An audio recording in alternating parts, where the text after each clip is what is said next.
Just happy Sunday!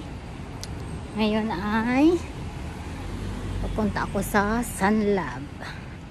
Mag-register ako ng OJT para sa nakuha kong course na caregiver, healthcare.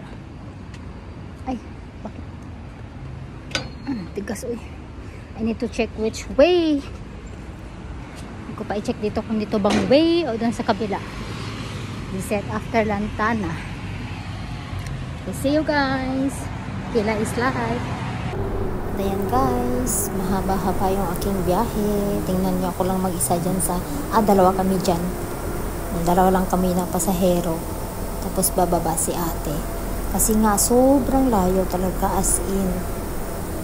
Tapos ayan, ano na yan, bisya na yan. Sobrang layo talaga.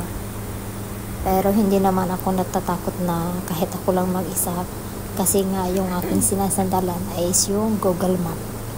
Yung iba naman, shoutout pala sa iba na hindi marunong gumamit ng Google Map na pag sa bus sila. Ayan. Ako kasi okay lang sa akin na mag-MRT o mag-bus. Yung iba kasi ayaw nilang mag-bus kasi nga natatakot sila na maligaw. Pero ako wala namang kaba kasi nga ay alam gumamit na Google Map at kung dito saan na po ako tayo pupuntan. At saka nilalagay naman dyan sa direction na. Kaya ayan. dito po siya. Nandyan na ako. Nandyan sa kabila yung building na Sunlab. Yung Sunlab na yan guys is yan po yung mga matatanda. Tapos yung layo, mga baliw. Like that. Baliw at saka yung mga walang nag-aalaga na sa kanila sa bahay, dyan nila dinadala.